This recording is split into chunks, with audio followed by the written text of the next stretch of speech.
Instructions. You will hear a number of different recordings, and you will have to answer questions on what you hear. There will be time for you to read the instructions and questions, and you will have a chance to check your work. All the recordings will be played once only. The test is in 4 sections. Write all your answers in a listening question booklet.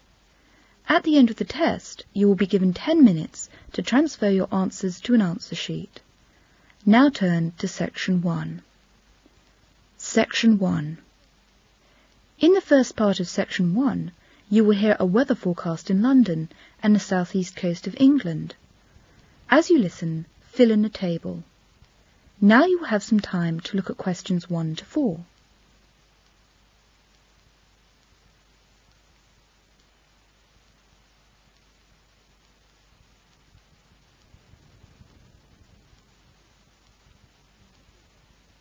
Now listen carefully and answer questions 1 to 4. And now here is Colin with details of the weather. Thank you, Francis. Here is the weather forecast for the next 24 hours for London and the southeast coast of England. In the morning, it will be mainly dry with a light mist, with temperatures around 8 to 10 degrees Celsius. Later in the afternoon, there will be a few scattered showers. By midnight, it will become cloudy in most areas, and there will be heavy rain with winds becoming strong and reaching gale force along the coast. The temperature will drop to 4 to 5 degrees. The belt of low pressure is expected to move away in the early morning. The whole day tomorrow it will be bright and warm in most areas, with temperatures 11 to 14 degrees, slightly above normal for this time of the year. Coastal areas will be warmer and you can expect a fair amount of sunshine. This will be better weather news for holiday makers. And that's all from me. Now back to Francis with more news. You are going to listen to the second part of Section 1. Betty wants to drive to see her friend. Now she is listening to the radio, traffic information. As you listen, look at the notes and tick if the information is correct, or write in the necessary changes. Now look at questions 5 to 7.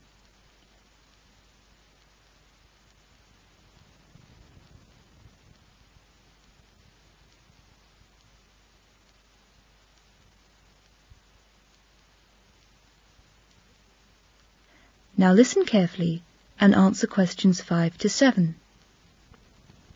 This is KSU Radio. It's Friday, May the 4th, 7:30 in the morning. This is traffic information. Here is a message for all motorists. Most major roads leading in and out of London are congested. Motorists should use alternative routes wherever possible. Here is the local traffic news. Heavy rain during the night has flooded parts of the South Circular Road. An articulated lorry has broken down on the M2. The traffic is now only 2 lanes and moving very slowly. Strong winds during the night have blown down a number of trees on the M5 and many sections are not in use. That is the end of local traffic news. For more news, listen again at 8 o'clock. That is the end of Section 1. Now you will have half a minute to check your answers.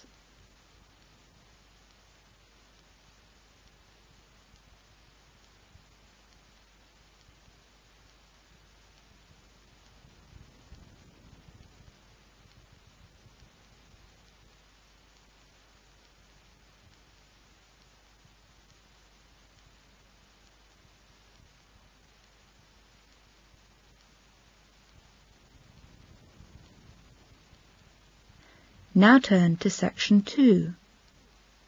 Section 2. In this section, first you are going to hear a dialogue in which a Camford student answers the questions of a young girl who is thinking of applying to go there. As you listen to the dialogue, circle the correct answer and fill in the table. Now you will have some time to look at questions 8 to 16.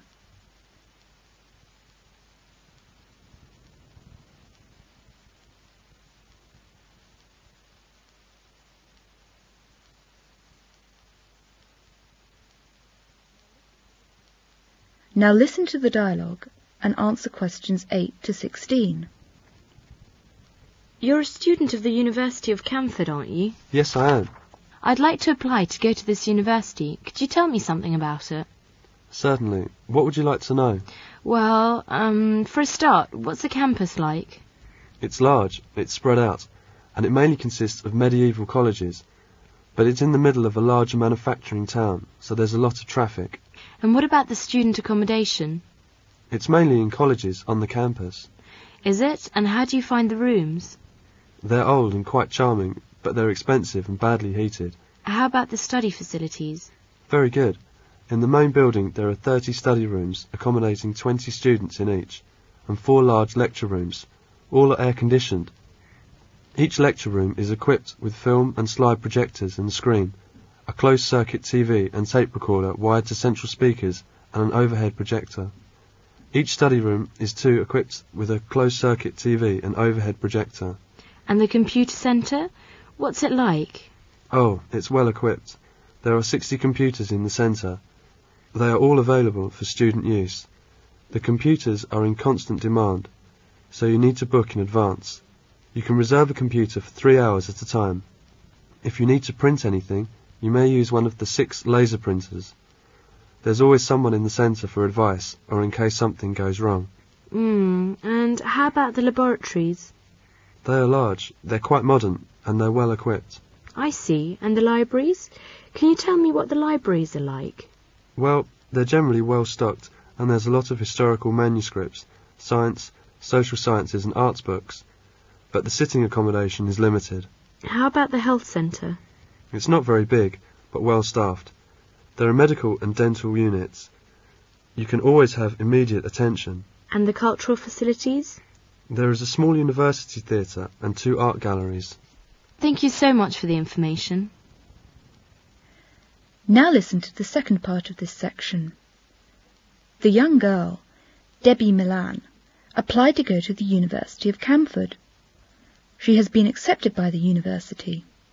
You will hear the conversation between the chairman of the International Society and the newly arrived student. As you listen to the conversation, fill in the gaps numbered 17 to 20. Now you will have some time to look at questions 17 to 20.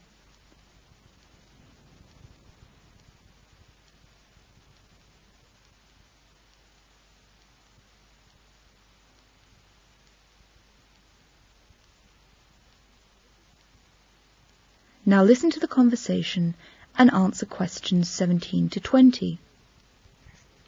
Hello there. What are you studying? Computing science. Oh, yes. And how long is the course for? 1 year. It's a postgraduate diploma. What would you like to do at the end of it? Have you made your mind up? Yes, I'd like to be a teacher in a university in my country. Would you? That sounds interesting. Tell me, though, why have you chosen this university? It's got a good reputation in the field of computing science. Where do you come from? Sri Lanka. Oh, that's a country I've always wanted to go to. You are Miss Malau, aren't you? I've got your name on my list here. Yes, Debbie Malau. Would you like to give the students a talk about your country? Yes, I'd like to very much. Debbie Malau is presenting her paper about her country Sri Lanka at the seminar. As you listen to the presentation, complete the notes. Now you will have some time to look at questions 21 to 27.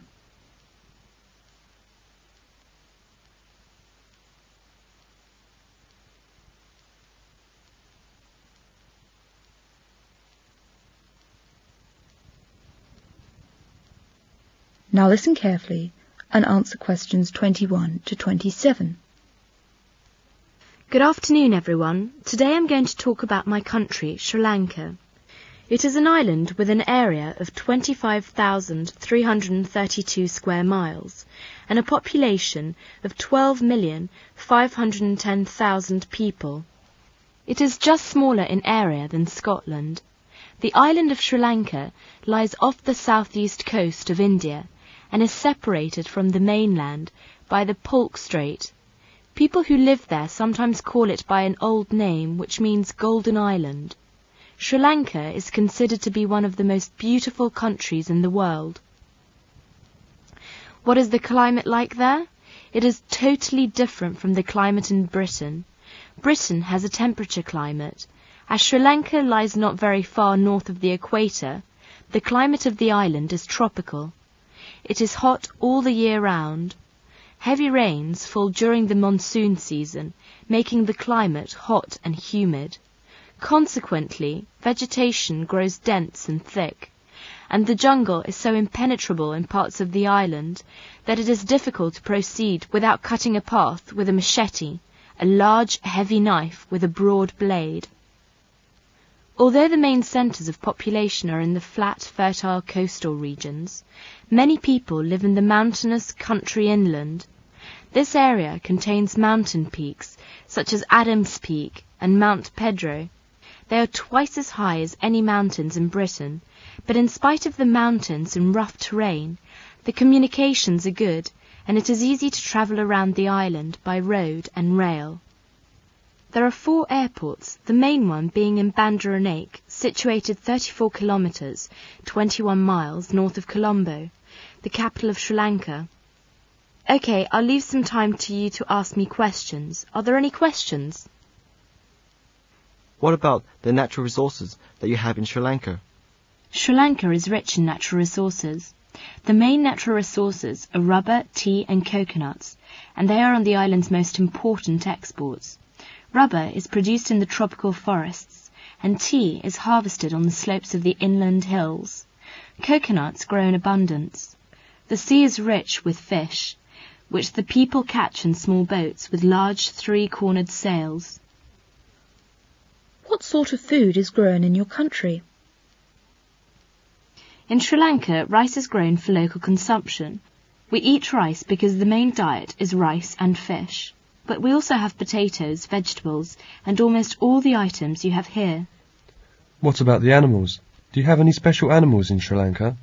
Yes, deep in the forest there are many wild animals, such as elephants, leopards, crocodiles, monkeys, snakes, and a strange animal called a giant monitor, a kind of lizard over 2 meters, 6 feet long, which has strong claws and can climb trees.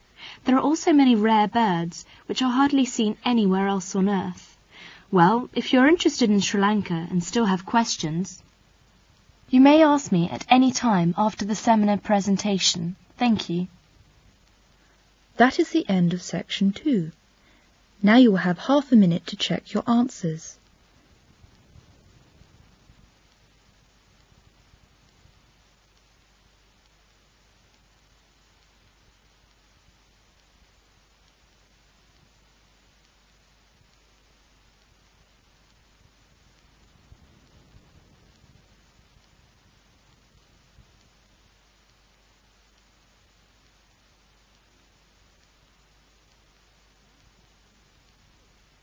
Now turn to section 3. Section 3. In this section, you will hear a conversation between Pat and Martin. They are students of a university and haven't seen each other for some time. They have met in the cafeteria at lunchtime. As you listen to their conversation, answer questions 28 to 34. Now you will have some time to look at questions 28 to 34.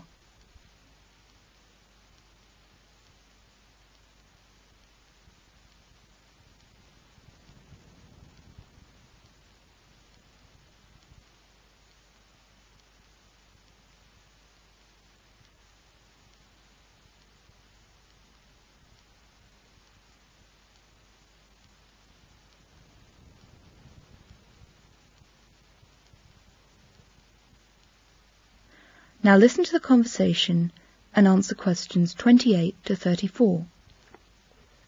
Hi there, Pat. How are you? I'm fine, thanks, Martin. I haven't seen you for a long time. What have you been up to? Oh, studying. It seems that university life is much more time-consuming than I originally thought. I even don't have time to read newspapers. Really? You're so busy. You know, I read an article in yesterday's newspaper. It's very interesting. What's it about? It's about post office cats. They're mouse hunters. That really sounds interesting. Could you tell me something about the story now? Yes, certainly. The post office has actually employed cats since 1868. That means that they have been on the official payroll of the post office for more than 100 years. The loyal public servants appear on the official payroll as rodent operative, but we would more easily recognise them under the title post office cat. They are not employed to sort or deliver mail, of course, but to protect the mail and keep the rodent population under control. What do you mean? They're mouse hunters. They make sure your morning post arrives nibble-free. You know, they work unsocial hours while we sleep. They hardly ever get a Christmas bonus in their pay packets and can't bargain for better conditions. The average rate of pay is no more than a few pounds a month, just enough to pay for their food, but they are allowed to eat all the mice they can catch. How come the post office had the idea to employ cats? Usually the public had to queue inside post offices for their mail. The whole idea of the post office employing cats to control the rodent population goes back to the days prior to 1867. As a part of the Jubilee celebrations of Queen Victoria, it was decided that there would be a house-to-house delivery of letters by postmen. As a result, there was a huge accumulation of letters and parcels at post offices. Vast numbers of rats and mice began to hide amongst the mail and nibbled at letters and parcels. Yes, I see. They caused great damage to the mail. That's right. So, in 1868, the post office authorities decided to employ cats to keep the rodent population under control. Most of the cats they employed were females. Why was that? Because it was thought that females were better and more persistent hunters than the males. If the number of mice in a post office did not decline greatly after 6 months, then these cats were to be dismissed from their place of work. London post offices were the first to try out the experiment. Within a few months, the rodent population had shrunk dramatically. Other post offices all over the country were soon using cats in the war against rats and mice. Within 10 years, the pay of the cats was improved from 1.5 old pence a day to a 6 or 9 pence a day. Now the average rate of pay is about a few pounds a month, so some of the hard-working cats have become quite famous. Have you heard of the cat named Lucky? No. Tell me the story about her, please. Okay, Lucky became the most distinguished of all the cats. In 1980, she foiled an attempted robbery in a Worcestershire post office, and she did so all on her own. How did she do it? As the two burglars made their way in through the window, Lucky flew at them. She sank her claws into the back of one of the men and into the neck of the other. Oh, I see. This was a surprise attack. Yeah, this surprise attack was too much for the men, and they fled empty-handed. For this heroic behaviour, Lucky was awarded the first ever Post Office DFC certificate, that is, the Distinguished Feline Conduct Certificate. Another excellent mouse was Jerry, of Earl's Court Post Office in London. He served the building for 16 years and was on duty for 24 hours every day. He drove all the mice away from the premises. How about today?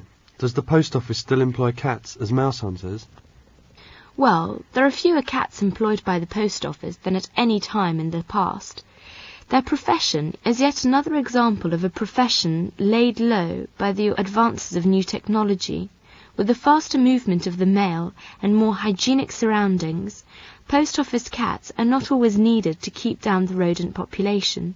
But many post offices still employ them, and they become great friends with the postman, who often feed them. When one cat suffered an accident at work, it was taken promptly to the vet in a nearby city to receive the best attention, and the post office willingly footed the bill. According to the post office, there is no plan for their services to be discontinued in the foreseeable future. This is a really fascinating story. Thank you very much. That is the end of section 3. Now you will have half a minute to check your answers.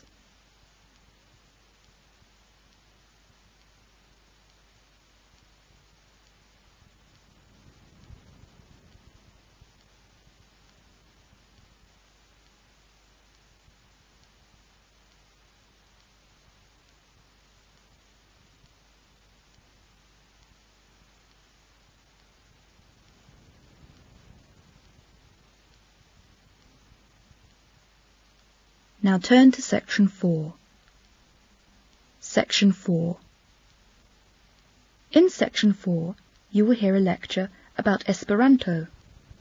As you listen to the lecture, answer questions 35 to 42. Now you will have some time to look at questions 35 to 42.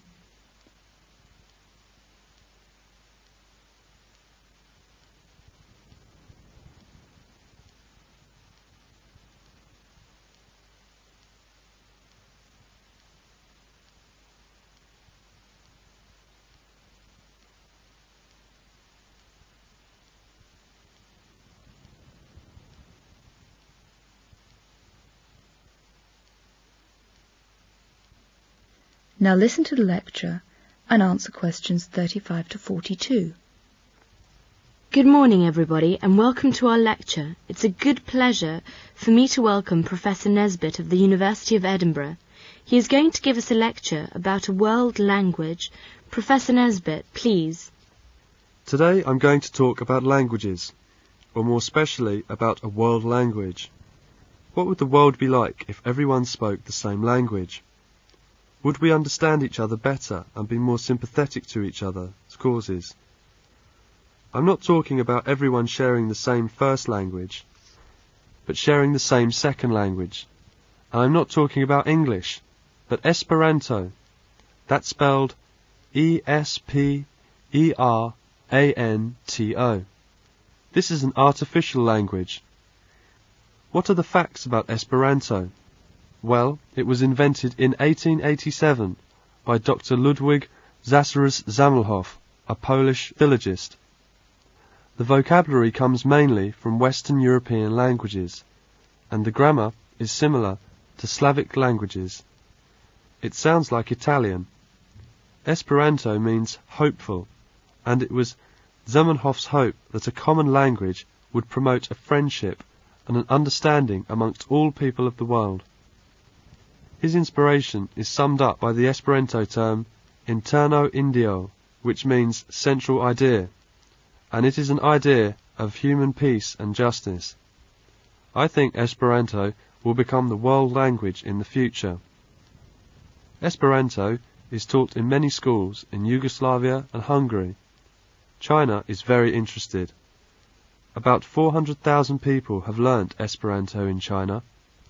It is spoken all over the world by approximately 10 million people, and there are many who would like Esperanto to be the official second language of the world. It has such internal logic that it could become the international computer language. From the learner's point of view, it has the advantage that there are no exceptions to rules. The advantages of the world being able to talk freely to each other about business, politics, culture, sport, hobbies, well, are obvious. The costs of translation at any international conference are staggering. About 55% of the EEC's budget in Strasbourg is taken up by translation costs. The main advantage, as I see, is that Esperanto is a neutral language. It doesn't have the national, political and cultural bias that all others of course have. If everybody has to learn a second language, then everybody is equal. Well, I'll stop here for questions. Excuse me, I'd like to ask a question. Why should people have to learn another language? Why not English as the world language? I mean, there are already so many people who speak English throughout the world. I think English is one of those languages which for many seems easy at the beginning, but then the bridge between basic knowledge and mastery takes a long time to cross, and many people give up. Why should people have to learn English? For many it's a waste of time, of spelling, of the large number of exceptions to any rule. It is very idiomatic, and the prepositions are terrible. On the contrary, Esperanto is a very easy language to learn. The tense system has none of the complications of English, and the grammar is based on just 16 rules which have no exceptions. There are 5 vowel sounds in Esperanto, but 20 vowel sounds in English. The most remarkable thing is that after a very short time, learners find that they can express quite sophisticated ideas, the same sort of things that they would want to say in their own language. Professor Nesbitt, thank you very much. That is the end of section 4. Now you will have half a minute to check your answers.